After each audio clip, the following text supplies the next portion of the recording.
양민의 잡지사 4월호 10번째 페이지 서울교통공사 홍보팀이 참 좋아할 것 같은 역사작가 박광일 선생님과 역사 이야기 해보겠습니다. 어서 오십시오. 안녕하세요. 박광일입니다. 반갑습니다. 네.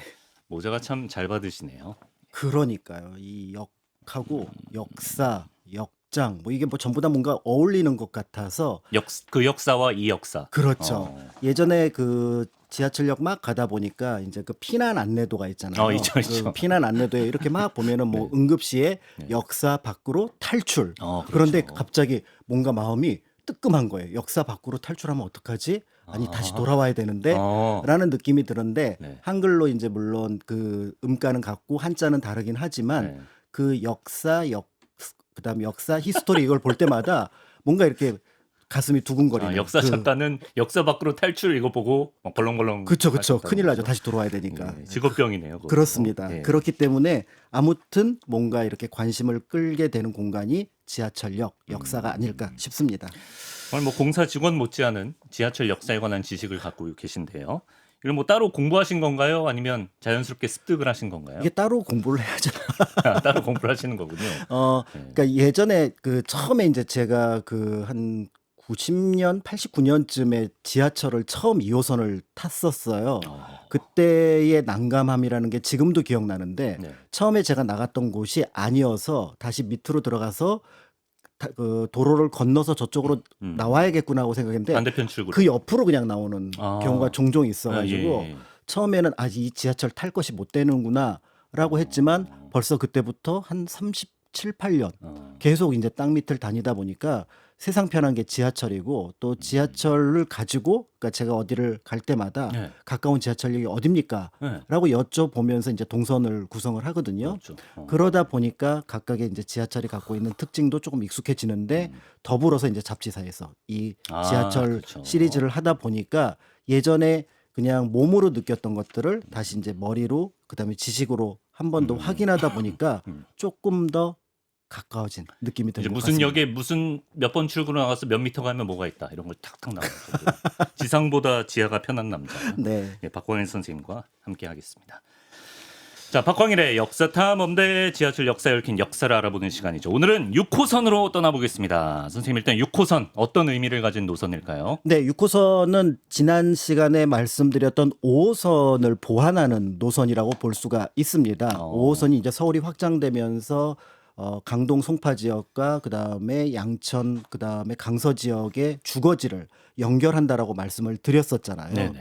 그런데 서울이 확장을 남쪽으로만 한 게 아니라 사실은 이제 북쪽으로도 확장을 한 부분이 있으니까 네. 이 북쪽에 어떻게 보면은 주거지라고 할 수 있는 성북이라든지 이런 지역과 은평이라고 하는 이 지역을 연결하는 역할을 합니다. 그러니까 네. 남쪽으로 길게 가던 게 5호선이라면은 네. 6호선은 북쪽에 있는 주거 단지를 쭉 연결을 하는 거죠. 그러니까 동서로 뻗는 건 같은데 네. 5호선이 약간 남쪽으로. 남쪽으로 이렇게 좀 웃는 얼굴이라면 그렇죠, 그렇죠. 여기는 살짝 다시 이렇게 웃는 얼굴로 그렇죠. 반대로 웃는 거고. 바뀌는 그런 모습이 되는데 그러다 보니까 굉장히 흥미로운 걸 확인을 했습니다. 어떤 걸 확인하셨죠? 아니 예. 저는 서울 지하철은 무조건 한강을 건넌다고 생각을 했거든요. 그게 한강 위가 됐던 아니면 5호선처럼 한강 밑이 됐던 어떤 노선이든 건넌다고 생각했는데 예. 이 6호선은 안 건너더라고요. 6호선은 한강을 안 건넌다? 네. 처음 알았어요.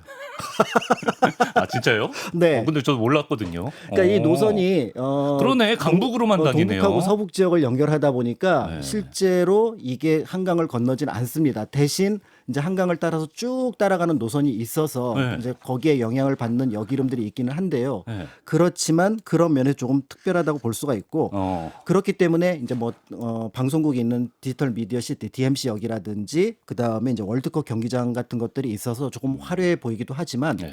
대체로 이 6호선의 느낌은 생활 밀착형. 그러니까 5호선보다도 조금 더 생활 밀착형 노선이라고 볼 수가 있을 것 같고요. 네네. 출퇴근 시간도 그렇지만 출퇴근 시간이 아니라고 하더라도 일상을 바쁘게 살아가는 분들이 이 6호선을 주로 이용을 하겠구나라는 것들을 노선을 통해서 확인할 수가 있습니다. 더불어서 네. 아니 강을 안 건너는 노선이 하나가 더 있는데 라고 또 있나? 의문을 잠깐만. 제기할 수 있는 분도 있을 것 같아요. 어디요? 9호선. 아, 9호선 강 안 건넙니까? 네, 9호선이 지금 여의도 그 가고. 중앙 저기 그 보훈병원 있는 데부터 시작해서 이제 공항까지 연결이 되잖아요. 예, 예. 그러니까 강남으로만 쭉 이어지거든요. 네. 그런데 여의도를 지나가니까 네. 색강을 지나갑니다. 아. 그러니까 강의 남북을 넘지 않는 거는 6호선과 마찬가지지만 얘는 그래도 여의도를 지나기 때문에 섬을 지나니까 아. 강을 한 번, 물을 건너요. 두 번 예. 이렇게 지나는 것이 있어서 약간 뉘앙스는 다르게 6호선이 진짜 유일하다고 그래서 봐야겠네요. 한강을 아예 건너지 않는 것은 지하철 노선 가운데 그러니까 9호선까지 기준으로 볼 때 네. 유일하다. 그 사실을 선생님도 이번에 아신 건가요? 처음 알았어요. 저도 몰랐어요. 6호선 많이 타는데. 그러니까 맨날 이렇게 어디서 갈아타니까 이게 6호선인지 7호선인지 5호선인지 잘 모르고 타다가 보니까 어디선가는 한강을 건넌다고 생각을 했는데 학계에 보고해야 되는 거 아닙니까? 그럴 것 같아요. 이거 제가 최초로 발견한 건 아니지만 보고는 해야 될 것 같습니다. 근데 이제 선생님 말씀하신 대로 그 강북에서만 쭉 다니긴 하지만 6호선에도 이제 한강과 인접한 역들이 꽤 있습니다. 네, 한강을 건너지 않는다는 건 역설적으로 한강을 가장 많이 타는 노선입니다. 한강을 타고 간다. 그렇죠. 아, 그러니까 한강을 건너는 노선은 휙 하고 지나가 버릴 거 아니에요. 그러니까 네. 강북, 강남에 어떻게 보면은 내력을 가진 공간들을 지나지만 네. 한강을 건너지 않으니까 계속 이렇게 타고 가는 거죠. 강뷰예요. 강뷰. 그렇죠. 예. 그러다 보니까 오히려 한강과 관련된 역은 훨씬 더 많다라고 볼 수가 있는데요. 네. 서쪽에 가면 이제 망원역 같은 경우는 지금 이제 굉장히 힙한 공간으로 알려져 있지만 조선 시대는 더 힙한 공간이었거든요. 망원이 왜요? 거기에 망원정이라는 정자가 있어서 역대 왕들이 거기에서 잔치를 많이 벌였고 심지어 연산군은 네. 이 정도 좋은 경치라면 한강을 볼 수 있는 좋은 경치라면은 한 1,000명은 모여야 되지 않겠어? 저기 1,000명을 모았다고요? 네, 그래서 지금 있는 망원정하고는 비교할 수 없는 굉장히 큰 규모의 누각이 있었고 거기서 흥청망청 놀았다고 흥청망청. 알려져 있지만 어쨌든 역설적으로 힙한 곳이었구나라는 것을 볼 수가 있고요. 네. 또 한강 나루가 있는 한강진은 아예 이름을 그냥 한강진 역으로 이름을 붙였습니다. 더불어서 이제 오늘 자세히 살펴보게 될 광흥창은 이제 창고인데 이게 조은선이 도착했던 곳이라는 점에서 역시 한강과 깊은 관련이 있구나라는 것들을 알 수가 있고요. 네. 더불어서 이제 용산 일대에 거기에 모래밭인데 풀이 듬성 올라와 있어요. 야, 풀은 저기 모래밭에 푸른 풀이 살짝 보인다. 네. 녹사평. 아, 녹사평 모래사자구나. 네, 녹사평. 몰랐어요. 그 다음에 그 한강 일대를 바라보던 이태원 이런 것들도 어떤 의미에서는 한강과 깊은 관련이 있는 역 이름이 아닐까 네. 이렇게 볼 수 있을 것 우리 같습니다. 2호선 때 만났던 합정도 조개우물 이런 그렇죠. 뜻이라고 하셨죠. 이게 우물을 파다 보니까 조개 껍질이 많이 나와서 여기는 조개 우물이라고 이름을 붙이자. 그래서 합정. 여기는 이제 환승역이 될 겁니다. 예. 그 밖에 또 좀 흥미로운 내력을 가진 이름의 역이 있다면 어디가 네, 이제 있을까요? 성북구나 이 일대 가보면은 이제 약간 오래된 동네 이름들이 재미있는 것들이 있는데 보통은 그 뒤에 지형들을 따서 그 동네 이름이 정해지는 경우가 많거든요. 네네. 이제 고대 일대에 있는 이름들이 그렇습니다. 고대 일대. 예, 넓적해서 네. 사람이 편안하게 앉을 수 있다. 안암. 그렇죠. 고려대 안암. 예, 안암역. 네. 그 다음에 또 그 옆에 그 서쪽으로 오다 보면은 산 모양이 시루처럼 생겼네. 떡지는 증산. 아, 증산. 그래서 증산역. 아, 그 시루 모양 산이라는 예, 거예요? 시루 모양 산이 있는 우리나라에 이제 그 증산이 여러 곳에 있는데 네. 여기에도 이제 증산이 있구나라는 걸 볼 수가 있고요. 네. 더불어서 하늘에서 쭉 보니까 달 모양이네. 산이 그래서 월곡. 근데 그게 이렇게 뭔가 꼬챙이로 깨워놓은 돌 같네. 네. 석관 돌고지. 아니 그 인공위성도 없는데 그게 달 모양인지 어떻게 하나요? 그 산이. 이제 지도를 보면서 풍수를 보면서 저거는 또 파악이 되나요? 산이 마치 돌을 꿰어놓은 느낌이야 이렇게 보셨던 것 같아요. 예. 자, 그러면서 이제 이런 이름들이 어떻게 보면은 그 동네 이름이 자연스럽게 지하철역 이름으로 연결이 되었다라고 볼 수가 있는데요. 네. 그러다가 이제 막 이름을 짓다 보니까 이제 난관에 부딪힌 지하철역도 종종 있었던 것 같습니다. 난관에. 예. 대표적인 게 이 동네가 여기다가 지하철역을 이름을 딱 붙여야 되는데 그 지하철역 이름이 이미 있었던 거죠. 다른 노선에. 예, 은평구 신사동을 지나는 역에다가 역 이름을 붙이려면은 신사역이 돼야 되잖아요. 근데 3호선에 압구정 신사역이 밑에 있죠. 쪽에 보면은 신사역이 있거든요. 그렇죠. 사실은 원조 신사는 여기고 아, 그래요? 여기는 네.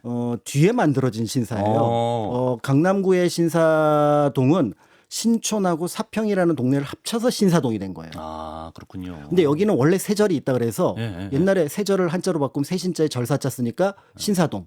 세절은 절? 사찰? 예, 절? 사찰. 아, 절이 있었네요. 세신자 그다음에 예. 절사자. 예. 그러니까 여기가 원래 신사동으로 불렀던 동네고 여기는 네네네. 신촌으로도 불렀다가 사평리로도 불렀던 곳인데 그런데 문제는 지하철역이 3호선이 먼저 만들어지니까 네네네. 여기에 신사동이 생긴 거죠. 어. 그랬더니 이제 이 새로 생기는 역에 있는 분들이 네. 아니 우리도 신사가 돼야지 저기를 없애라. 뭐 어. 이러지는 않았겠지만 네, 지하철 선배니까요. 3호선이. 지하철 선배니까 네. 그래서 고민한 게 그렇다면은 우리 이름으로 바꾸자. 아, 그 세절역이 있죠. 네, 그래서 어. 신사를 이제 세전역으로 바꿨고 그런 느낌으로 만들었던 게 아까 잠시 말씀드렸던 원래 동네 이름은 석관동인데 네. 그거를 우리말로 풀면은 석기 돌석자고 관이 꿰뚫다는 뜻이니까 네. 돌고지. 아, 돌고지역. 아, 돌고지역. 그래서 아, 항상 이름이 특이했어. 석관동과 돌고지라는 것도 그 한자 이름을 한글로 바꿔서 오히려 조금 더 뭔가 우리하고 좀 친근한 역 이름이 되었다라고 볼 수가 있고요. 네. 다만 동네 분들이 딱 내렸는데 우리 동네가 아닌가벼라고 할 수 있을 것 같아서 괄호치고 신사역 아, 6호선 신사역 병기를 했군요. 네, 이렇게 붙여놓기도 했습니다. 잘했네요. 예. 실제로 절이 있었던 건가요, 거기? 네, 절이 이제 신사 그러면은 뭔가 세절이 생겼구나라고 해서 어떤 절 구체적인 절을 상정하기도 하는데 네. 자료를 보니까 지도에 보니까 절 이름이 신사였어요. 아, 절의 이름이 신사예요? 네, 그러니까 그런 절이 있었던 기록이 있는데 지금은 그 절은 흔적은 없고. 없어지고 동네 이름만 남다 보니까 네. 이제 신사동 그리고 신사역 그리고 세절역 이렇게 이름이 바뀌었다 이렇게 볼 수 있을 것 같습니다. 네.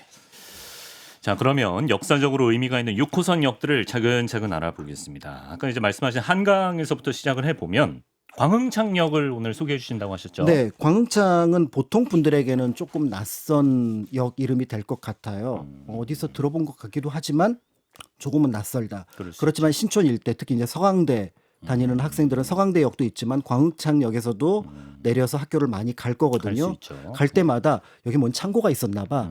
이런 생각을 할 텐데 이 창고는 짐작할 수 있는 것처럼 조선시대 굉장히 큰 규모의 여기 창고가 있었다. 이런 것들을 볼 수가 있습니다. 네. 근데 조금 특별한 창고입니다. 어떤 창고죠? 공무원들 월급 창고입니다.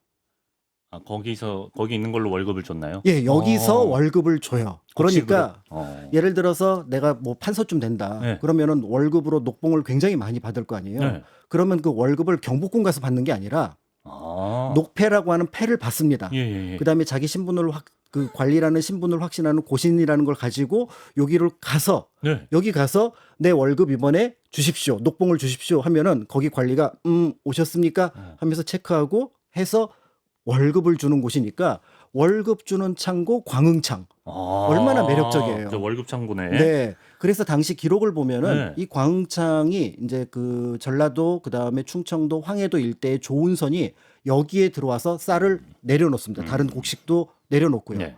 그러니까 대체로 그런 것들을 다 받아 안으려면은 기록상으로 보면은 한 20만 석 정도의 쌀을 여기에 담을 수 있는 어마어마하게 큰 창고가 여럿 있었던 것으로 보여지는데 실제 기록으로 보통 그 녹봉으로 나가는 1년에 녹봉으로 나가는 쌀이 한 10만 석 정도였기 때문에 네. 그 정도를 보관할 수 있는 큰 창고가 있었을 거다.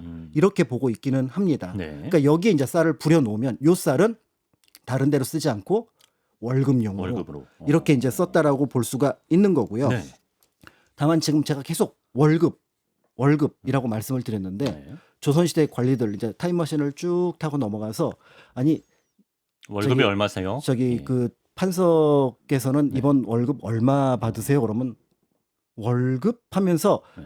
월에 아마 조금 막힐 거예요. 급은 납득이 되는데 나는 월에 안 받는데 한 달에 한 번 안 받는데 아, 그럼 얼마야? 석 달에 한 번 받습니다. 아, 1월, 4월, 7월, 10월 분기급이네. 분기급이에요. 그러니까 고려 시대까지만 하더라도 예. 1년에 그 녹봉이라고 하는 거를 2번 줬었는데 아, 그래요? 그거를 이제 4번도 주고 2번도 주고 하던 것들을 네. 조선이 건국하면서 세종연간에 야 2번은 너무 그 사이가 기니까 4번으로 늘리자라고 해서 조선의 녹봉 제도라고 하면은 네. 대체로 1470 1년에 4번 나갔구나. 이런 것들을 볼 수가 있습니다. 네. 그래서 조선시대 이제 보통 그 숙종 이전 연간에는 네. 이게 이제 원칙이었다라고 볼 수가 있는데 한번 가서 석 달치 곡식을 타오는 거네요. 그렇죠. 그러니까 석 달치 월급을 받아오는 느낌이었으니까 네. 갈 때마다 좀 뿌듯하고 막 그렇지 않았을까 싶은 생각이 들긴 해요. 근데 아까 궁금했던 게 판서 예를 드셨잖아요. 네. 그럼 판서가 직접 녹패 들고 광흥창에 가서 줄 서나요? 아니, 노비가 가야죠. 아, 노비가. 아니, 우리 주인 영감님 예, 이번에 예. 월급 받아오라고 하셨는데. 예. 아, 그래? 노비가. 그러면은 그 저기 증패 가져와 그러면은 그 녹패하고 그다음에 고신증을 가지고 그걸 가지고 이제 그 노비한테 예. 지급을 한다라고 보시면 될 것 같은데. 예. 그런데 이제 문제는 이 광흥창이 이제 호조 소속의 그 창고이니까 네. 호조 관리가 약간 이거를 더 주거나 아. 덜 줄 수도 있을 거 아니에요. 그럴 수도 있을 것 같아요. 막 뭔가 이제 결탁되어 있으면은 네. 평소에 이제 좀 뇌물 좀 줬다가 내 녹봉 나올 때 좋은 쌀로 그리고 좀 양도 좀 돼도 크게 이렇게 할 수도 있는데 더 넣었어. 넣었어 이렇게 할 텐데 예. 문제는 그 옆에 눈 시퍼렇게 뜨고 있는 사원부 감찰이 딱 보고 있습니다. 그러니까 이거를 2번, 3번 체크를 했대요. 장부 보고. 그래요? 네. 철저하네. 실제로 그래서 월급이 나가는 이 녹봉이 주어졌던 광흥창에서의 비리는 네. 거의 없었을 것으로 보여지긴 하지만 네. 아무튼 그런 내력들을 통해서 이 광흥창은 조선시대 내내 관리들에게는 선망. 그러니까 과거 시험 준비하는 사람들이 우연히 이제 광흥창 일대를 지나가면서 그런 생각할 거 아니에요. 나도 언젠가 저기에 가서 그렇죠. 녹봉 한번 받아보리라. 이게 하나의 상징적인 장면이네요. 그런 장면이 왜 월급 봉투 보면서 그 정규직 월급 봉투 보면서 막 취업 구직하시는 준비생들이, 분들이 나도 저 월급 봉투 한번 받아보고 싶다 이런 느낌을 그 광흥창을 가면서 가지지 않았을까 이런 생각을 하고 있습니다. 예. 근데 아까 이제 관리들에게 나가야 될 녹봉으로 한 10만 석 정도 본다. 네. 쌀 하셨는데 그게 좀 10만 석에다가 한 비축미까지 좀 넉넉하게 보통 이제 유지가 됐을까요? 아니면 그게 이제 잘 안 챙겨지는 경우가 많았고요. 네네네. 그래서 이제 그 예를 들어 그해 월급을 그해 쌀로 줘야 되지만, 그러니까 전해 쌀로 줘야 되지만, 네. 그러니까 전해에 예를 수확한, 들어 9월, 10월에 이제 수확했던 쌀이 네. 이 12월, 1월에 모두 도착을 하지 않습니다. 늦는 거는 2월, 3월에 도착하기도 해요. 그러면은 먼저 광흥창에서 그 옆에 있는 용산에 보면 군자감이라고 군량미 쌓아놓은 곳이 있거든요. 네. 거기 쌀을 빌려서 주기도 합니다. 그러니까 이런 상황들은 쉽게 예측할 수 있고 당시에도 통용되는 상황이었는데 네네네. 이제 문제가 언제 발생을 하냐면은 네. 임진왜란 때 발생을 합니다. 임진왜란때. 임진왜란 때 전쟁통이니까 네. 광흥창도 제대로 운영도 안 될 거고 전국에서 걷어들이는 쌀도 얼마 없습니다. 네. 그러니까 조정에서 무슨 생각을 하냐면은 네. 야, 이 석 달치를 한꺼번에 줄 수는 없으니까 네. 우리 나눠서 주자. 나눠서요? 한 달에 한 번씩. 한 달에 한 번씩? 대신 엄청 조금 주겠네요. 그 대신 양도 좀 줄이자. 그러니까 일종의 비상 월급 체계를 네. 만들어냅니다. 녹봉 체계를. 예. 그러면서 예전에는 석 달에 한 번씩 주던 것들을 한 달에 한 번씩 그 석 달 합친 것보다 양을 훨씬 줄였겠죠. 그렇겠죠. 그거를 네. 줄여서 주는 걸 산료, 그러니까 흩어질 산에다가 급료할 때 료자라는 의미로 산료라고 하는 것을 내리게 되는데요. 그러니까 이제 관리들이 볼 때는 야, 이거 비상시국이야. 긴축이죠. 긴축 재정이니까 우리 월급이 좀 이제는 좀 감축됐어. 평시가 되면 좋아지겠지. 이렇게 생각을 했던 부분들이 있는데 네. 이게 숙종연간의 큰 기근을 겪으면서 네. 상설화가 됩니다. 그러면서 예전에 정량으로 받던 녹봉을 줄인 상태에서 월 단위로 받는 산료 체계가 정립이 돼요. 산료가 이제는 그렇죠. 규칙이 된 거예요. 그러니까 만약에 타임머신을 타고 순전연간 좀 떨어졌다라고 하면은 한 달에 한 번 월급을 받을 월급 거고. 얼마 받으세요 하면 답이 나오겠네요. 그렇죠. 예. 근데 그 이전 조선 전기나 아니면 조선 후기라고 하더라도 뭐 효종이나 현종연간에 도착을 했다면은 월급 얼마 받으세요 하면은 모란과 이 경을 칠놈 하고 그렇죠. 공장 맞겠죠. 석 달에 예. 한 번씩 받는데 뭐 이런 느낌으로 받았기 때문에 그 차이가 달라지고 1894년에는 곡식으로 주던 것들을 돈으로 바꾸니까 우리가 알고 있는 공무원 월급제가 이제 본격적으로 현재의 모습하고 비슷해진 거는 1894년. 그렇지만 그 유래는 이제 임진왜란 이후로 때때로 나타났던 국가 재정의 부족 네. 현상하고 연결되었다라고 볼 수가 있는 거고요. 언제까지 그럼 곡식으로 받았습니까? 대체로 1894년까지. 1894년. 4년에 이제 그거를 곡식으로 받던 걸 월로 산료로 받던 것들을 이제 돈으로 바꿨다 이렇게 보시면 될 것 같고요. 네. 그런 면에서 이제 앞에서 말씀드렸던 월급이라는 용어하고 맞는 급료 체계가 만들어지게 그렇죠. 돈으로 됩니다. 받았고. 예. 이제 광흥창 근처에는 뭐 서강대학교도 있고 뭐 강의 서쪽이라는 뜻일 것 같은데 창고를 강가에 지었던 이유는 뭐 분명히 보이는데요. 네, 그 한강이 이렇게 쭉 흐르다가 크게 넓어지는 곳이 몇 군데가 있어요. 지금의 그 옥수동 앞이 굉장히 넓어졌겠는데 서울 사람들 기준으로 보면은 한강을 기준으로 옥수동 일대가 보면은 그 앞에가 굉장히 넓지만 한강의 동쪽에 해당하거든요. 네. 그래서 여기를 동호라고 부르자. 동호, 네, 호수 호자를 쓴 호수 건가요? 호자를 쓰는 거죠. 그래서 지금도 그 동호대교. 동호대교가 있잖아요. 그러네. 네. 이럴 때 좀 약간 예, 쾌감이 있어요. 예, 성수대교 바로 밑에 이제 동호대교가 있잖아요. 그러네요. 그 동호대교가 거기를 지나는 이유가 되는 거고, 네. 그럼 동호가 있으면 서울 사람들 기준으로 한강을 보고 서쪽에도 넓은 한강이 좀 이렇게 돌아가는 곳이 있을 거 아니에요. 서호라고 해야 되는 거 아니에요? 서호. 아, 서호라고 했어요? 서호라고 했어요. 예. 서호라고 했는데 네. 이제 사람들이 동호 서호 하다가 어느 순간 서강이라는 말을 더 많이 썼던 것 같아요. 근데 그 서강 일대가 광흥창이 있어서 광흥창 기록을 보면은 배가 여러 척 와서 정박을 해야 되잖아요. 네. 그러면 서호에 와서 서강에 와서 대기했다. 이 기록이 굉장히 많이 나와서 광흥창과 서강은 서로 붙어 있습니다. 그러다 보니까 이제 그 광흥창 일대를 서강이라고 불렀고 거기 지나가는 다리 이름도 서강대교죠. 서강대교. 거기 있는 학교도 서강대학교. 서강대학교. 제 이렇게. 모교라서 자꾸 짚어주시는 것 같은데 예, 제 네, 모교입니다. 이렇게 예. 만들었고 그런 면에서 지금도 거기를 뭐 이제 여러 가지 이유로 사람들이 왔다 갔다 했겠습니다만은 147 10월 됐을 때 광흥창 일대, 서호 일대 오는 사람들은 뭔가 이제 꿈에 부풀어서 들뜬 마음으로 이게 1년에 12번 주는 것보다 네. 4번 주면은 그 순간이 더 뭔가 더 뭔가 감격스럽고. 짜릿하고 뭔가 그렇죠. 특별했을 것 특별하죠. 같은데요. 예. 이제 그런 어떤 분주함을 생각하시면서 지금은 이제 창고도 없고 그 터만 이제 표석으로 조그맣게 남아 있지만 그런 공간이었다라고 생각하면 이제 광흥창역 지나갈 때마다 공무원 월급 창고 아하. 이렇게 생각을 하시면서 지나가셔도 좋을 것 같습니다. 네, 재밌습니다. 광흥창에서 조금 더 내려오면 이태원역이 나오죠. 지금 뭐 이태원 일대가 뭐 여러 가지 특성을 가진 장소입니다만 이태원이 의외로 독립운동가와 밀접한 공간이라고 하는데요. 그 전에 일단 이태원이란 지명은 무슨 뜻을 가졌습니까? 네, 이태원의 지명은 공식적으로는 여기에 역원제에 따라서 관리들이 머물고 있는 이태원이라고 하는 원이 있었습니다. 그러니까 이제 숙소가 있었던 거고 그 숙소의 이름을 따서 이태원, 이태원동 이렇게 이름을 붙였다라고 볼 수가 있는 거죠. 뭐 홍제원, 조치원. 홍제동 이런 것과 좀 같다. 조치원 예, 맞죠? 같은 개념으로 예. 보시면 될 것 같은데 네. 그렇지만 이제 속설로는 임진왜란 때 여기에 비군이 사찰이 있었는데 왜군에 의해서 겁탈당하면서 아이를 낳게 되니까 달을 이자에다가 네. 아이를 잉태하다 할 때 태자를 써서 네. 이태라는 말을 쓰기도 했다라는 속설도 전해지고 있습니다. 그 슬픈 그렇죠. 전설이네요. 굉장히 슬픈 이야기인데요.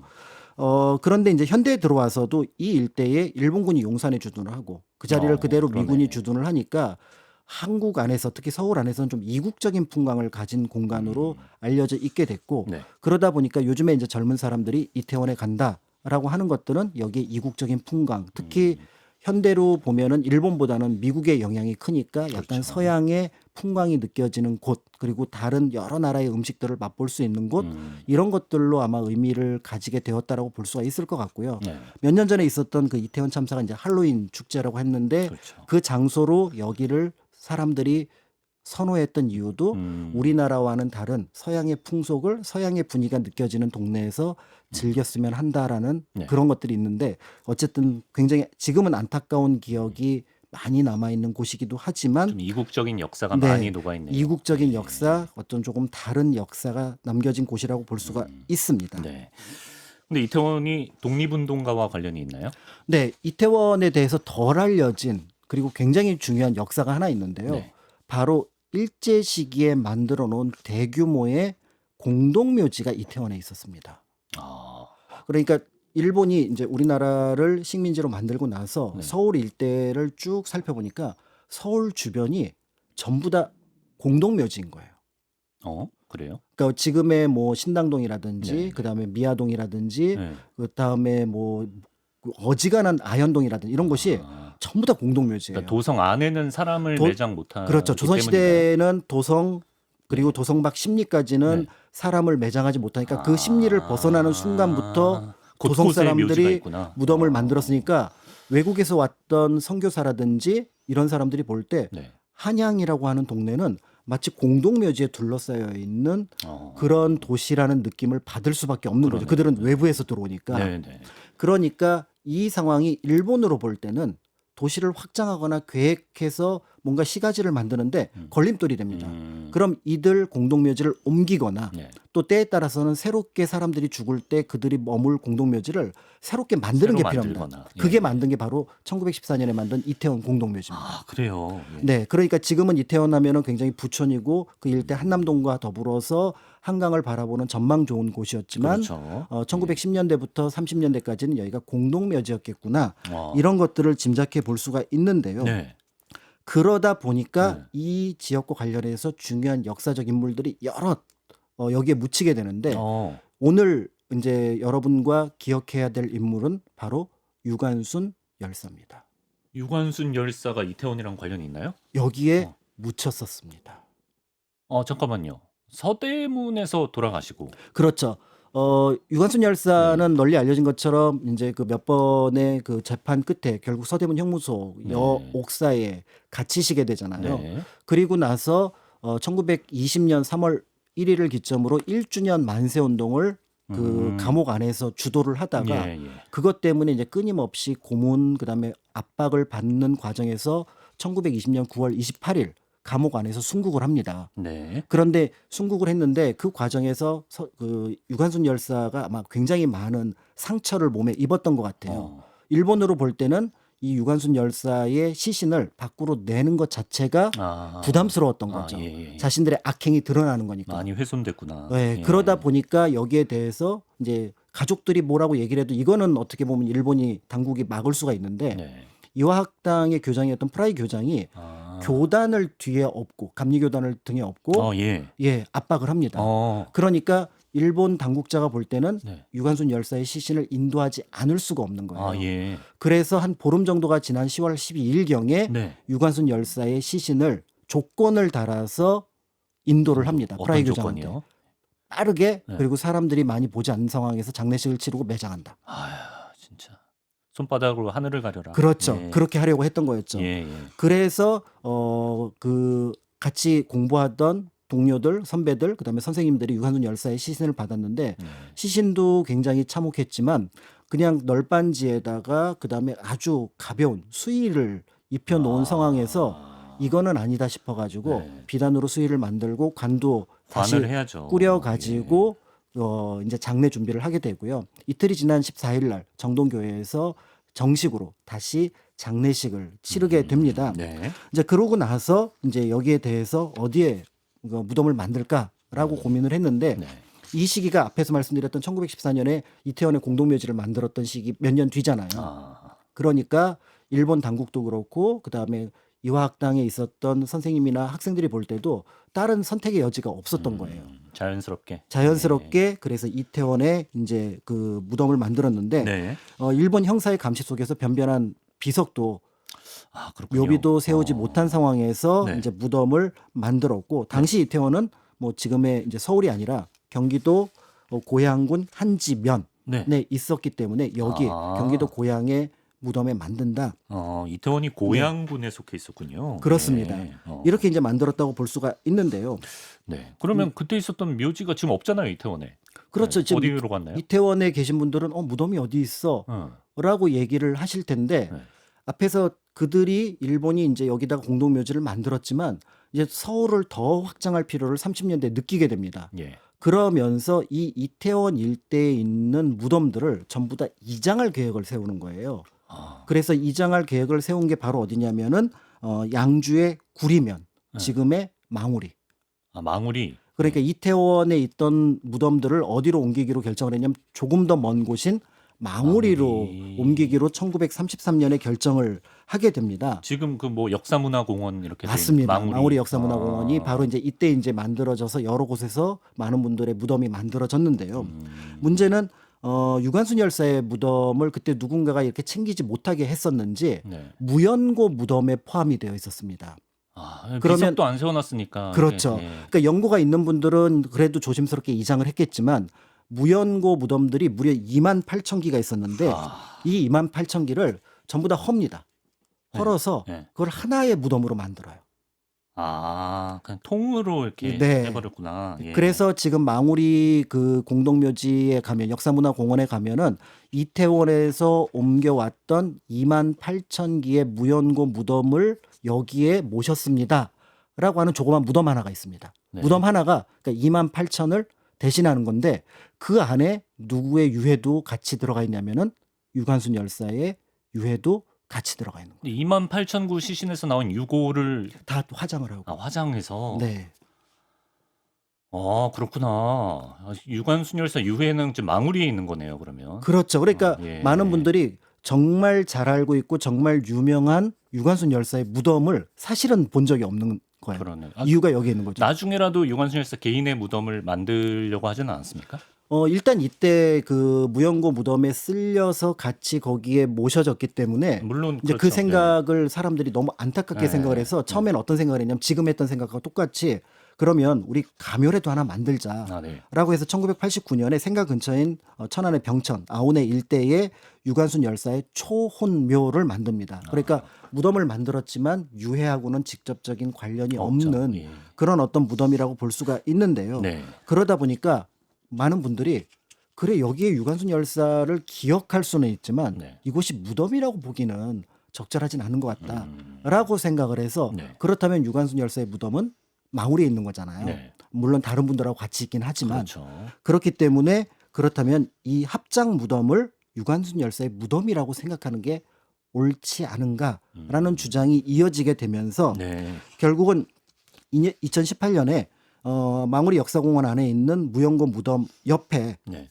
조그만 위령비 하나를 세웁니다. 음. 유관순 열사 분묘 합장 표지비. 그러니까 유관순 열사의 분묘를 합장하면서 여기로 옮겨왔다. 그러니까 이 무덤 자체 하나를 유관순 열사의 무덤으로 볼 수는 없지만 여기에 유관순 열사가 열사도 잠들어 계시다. 계시다라는 것들을 말씀을 이제 알려주는 거죠. 역할을 할 수 있게 되었고요. 네. 그런 의미에서 망우리 역사공원 안에 어. 유관순 열사의 무덤이 있고요. 네. 한편으로는 유관순 열사가 단독으로 무덤이 없는 것은 정말 속상한 일이긴 하지만 그렇죠. 또 어떤 면에서 독립운동을 했던 게 우리 동포 그리고 같이 살았던 사람들과 함께 하고자 했던 뜻이었기 때문에 그 안에 계시다고 하더라도 우리가 기억만 해준다면은 네. 너무 슬퍼하시지는 않을 것 같다라는 생각이 듭니다. 네.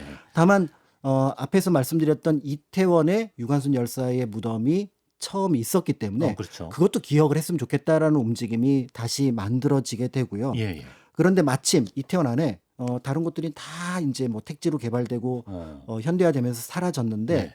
그 마을을 지키는 조그만 신당, 그러니까 한강 일대, 서울 일대 보면 부군당이라고 하는 것이 있는데 그 부군당 신당을 중심으로 조그만 공원이 있었어요. 아, 네. 그러니까 그 공원 옆에다가 여기에 유관순 열사의 무덤이 있었다라는 표석을 같이 세우게 됩니다. 네. 그렇기 때문에 그러니까 유관순 열사를 이제 기억하시고 싶다면은 네. 이태원 일대로 가신다면은 부군당 신당 공원 안에 있는 유관순 열사를 기억하고자 하는 표석 그리고 그 무덤 자체를 찾아가고 싶으시다면은 망우리 역사공원 안에 있는 이태원에서 28,000기를 함께 모셔온 합장묘와 그 옆에 표석 이런 것들을 찾아가 보면 살펴보시면 되겠네요. 예. 좋을 것 같다라는 생각을 합니다. 그러네요. 지금 부군당 그것도 이제 역사공원으로 됐군요. 네, 1967년에 이제 부군당을 현재 모습으로 이제 단장을 하고 최근에 다시 이 일대를 조금 더 정비를 해서 작지만 그렇지만 이태원 안에서 의미 있는 공간으로서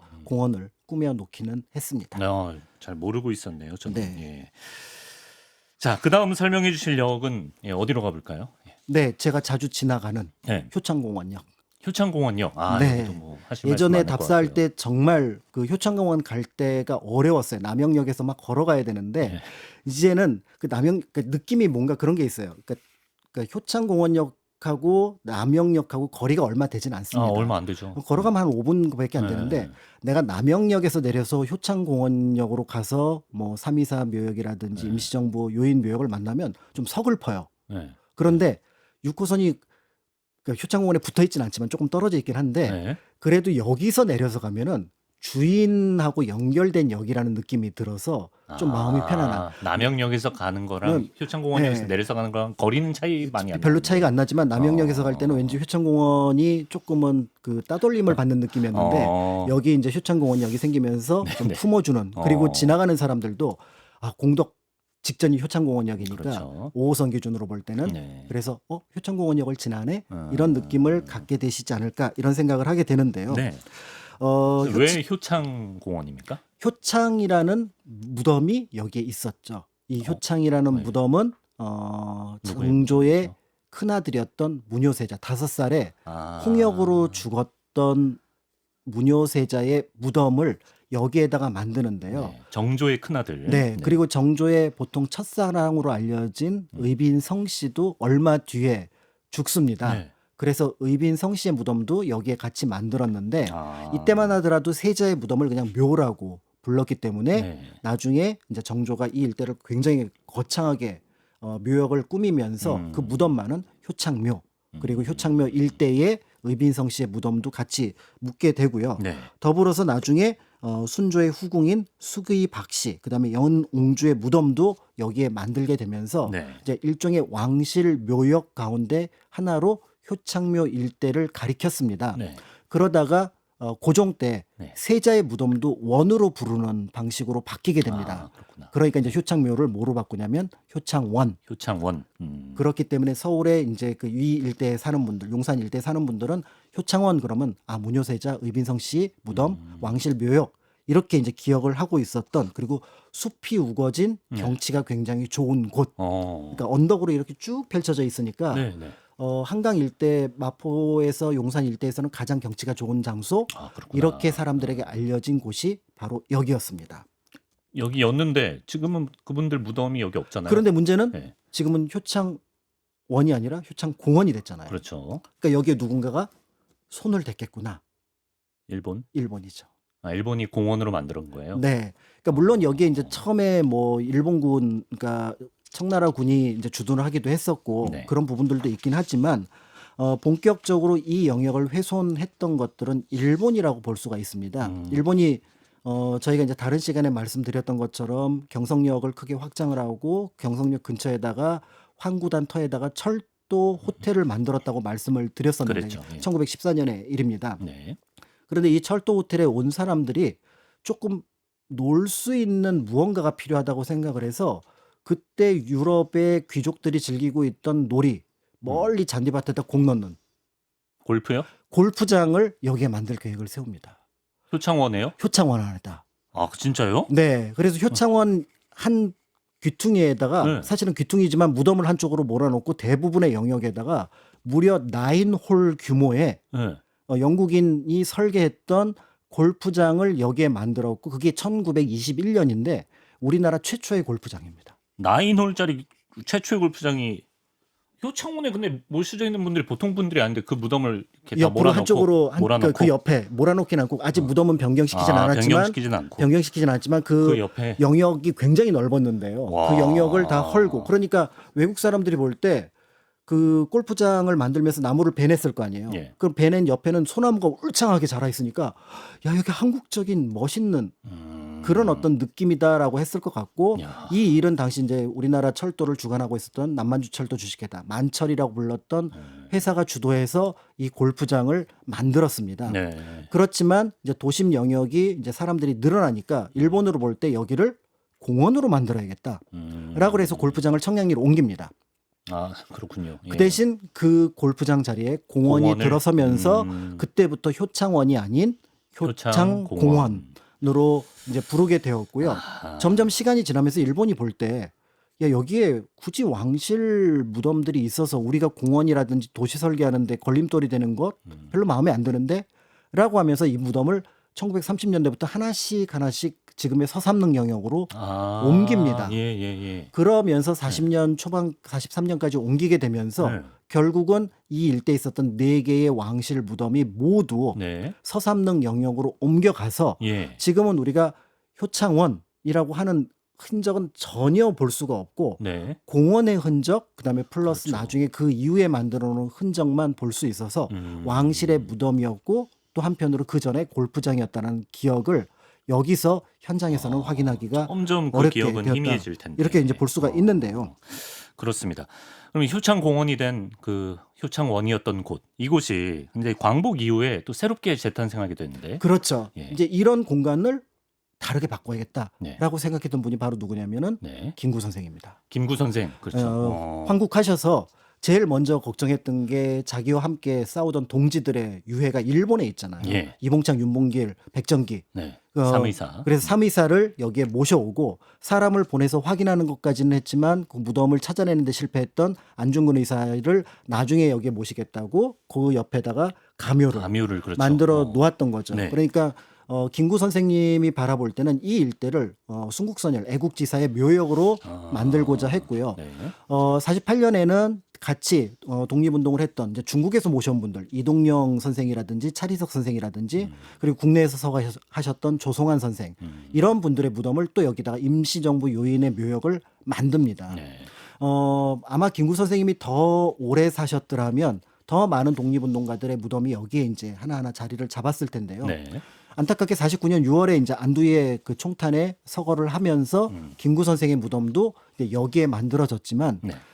결국 무덤의 숫자는 많지 않지만 그 무덤이 가지고 있는 상징성을 통해서 효창공원 일대를 어떻게 바라봐야 할지는 충분히 짐작할 수 있는 거죠. 네. 그런 면에서 물론 동작동 당시에는 이제 국군무지였었는데 여기도 중요하지만 애국지사 순국선열의 묘역은 효창공원이었다라는 생각을 그러네요. 할 찰나에 갑자기 이승만 정부 시절에 여기 효창운동장 그렇죠. 효창 운동장이 그렇죠. 예, 그 밑에 가장 넓은 영역을 예.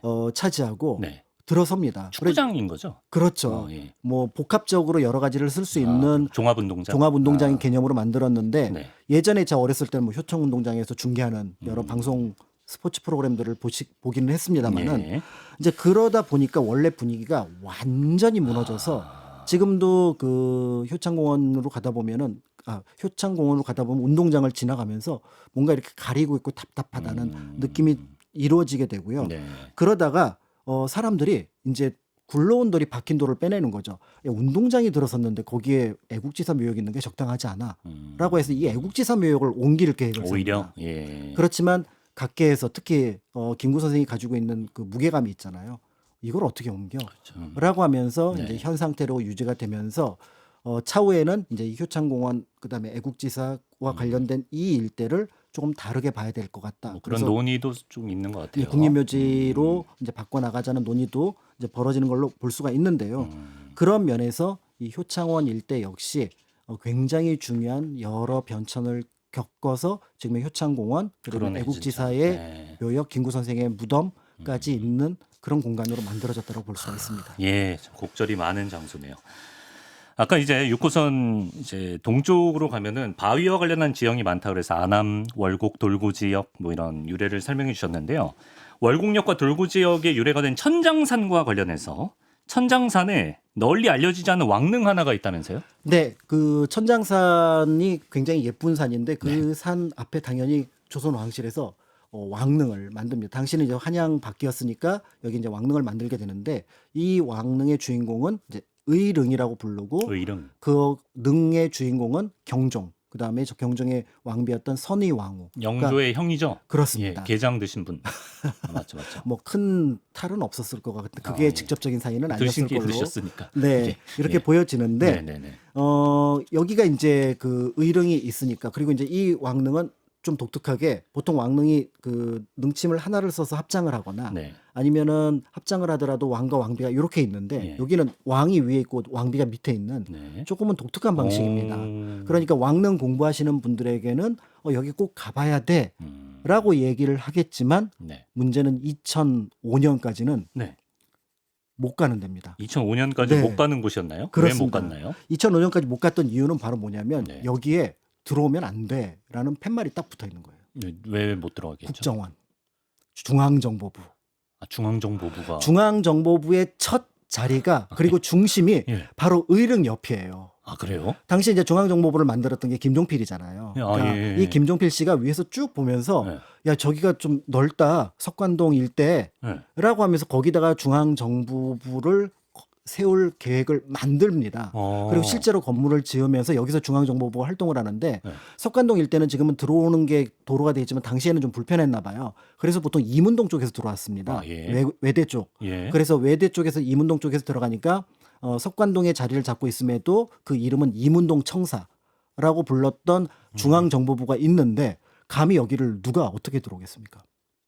그렇죠. 아니 근데 중앙정보부 남산 중정은 뭐가 먼저예요? 여기가 먼저예요. 아 여기가 먼저. 여기가 먼저인데 그래요? 그러다가 이제 시간이 지나서 예, 중앙정보부가 원래 정보부니까 예. 모사드처럼 예. 아니면은 뭐 다른 그 CIA처럼 예. 국외 정보를 수집을 해야 되잖아요. 그렇죠, 그렇죠. 그런데 중앙정보부가 가만히 그 우리가 알고 있는 3,450화국 시절에 보면은 국내 정치인들 사찰 많이 했잖아요. 그렇죠. 그러니까 국내 파트가 더 중요해지는데 국내 파트는 이문동이 좀 멀었던 거예요. 그래서 어디다 만드냐면은 예장동 일대인 남산에다가 국내 파트를 만듭니다. 그러니까 원래 본청이 여기고 지청이 남산인데 네. 근데 정보부장이 볼 때 자기가 생각할 때 이문동보다는 일이 어디가 더 많냐면은 국내 파트가 남산 있는 쪽이. 남산이 더 맞는 거예요. 그러니까 이 중앙정보부의 부장들이 이문동 부장이 아니라 네. 남산의 부장들이 되는 된 거죠. 거죠. 그래서 남산의 부장들이 되면서 이제 사람들이 중앙정보부 하면은 전부 다 어디를 떠올리냐면은 남산을 남산이요. 떠올리는 예. 사이에 실제로 본청이 있는 이 이문동, 석관동 일대는 네. 기억을 하지 못하게 하지만 되는데 2005년까지 청이 남아 있었던 거죠. 95년까지 95년? 네. 예. 여기 남아 있었던 거죠. 예. 그러니까 나중에 뭐 안기부로 이름을 바꾸고 국정원으로 이름을 바꾸는 그 사이에도 이문동 청사는 네. 석관동 청사는 그대로 남아 있었는데요. 네네. 그러다가 이제 사람들이 거기 서울 너무 한가운데 있으니까 네.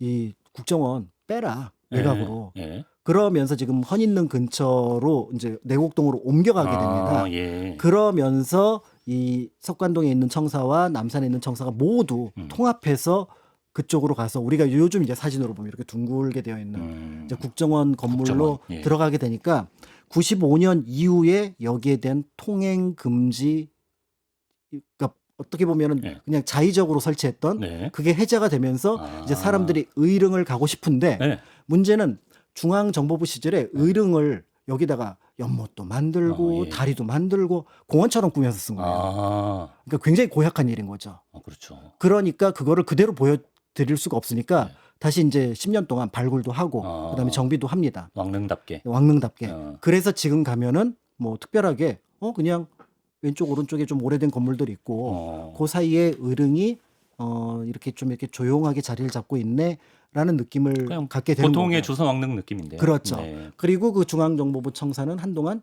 한예종 그런 거군요. 예. 건물의 일부로 그렇구나. 써서 지금은 이제 헐기도 네. 했는데요. 네네네. 했고 그 중앙정보부 청사 그 뒤쪽에 가면은 조그만 강당 하나가 있는데 네. 그 강당이 그때 우리 역사에서 굉장히 중요한 사건으로 다뤄졌던 7.4 남북공동성명 네. 이후락 부장이 그 성명을 발표했던 곳이 바로 여기입니다. 여기도 의릉하고 바로 붙어 있어요. 네. 중앙정보부 강당. 네. 이제 그런 면에서 이 공간이 현대사에 와서 그러니까 조선시대 역사의 영역이지만 현대사에 와서 어떻게 바뀌었는지 볼 수가 있고 그러네. 사실은 이제 그 중심에 뭐 석관동이든 월곡동이든 하늘에서 보니까 천장산이 달처럼 생겨서 월곡동. 그다음에 그 월곡의 윗동네는 상월곡, 아랫동네는 하월곡. 하월국. 맞네. 그리고 그 자체가 이렇게 뭐 하늘에서 보면은 바위에 돌을 꽂아 놓은 것 같아서 돌고지. 돌고지라고 했던 것들이 다 이 의릉을 끼고 있는 천장산과 천장산이 관련된 굉장히 것이라고, 역사적인 산이네. 볼 수가 예, 있습니다. 그렇습니다.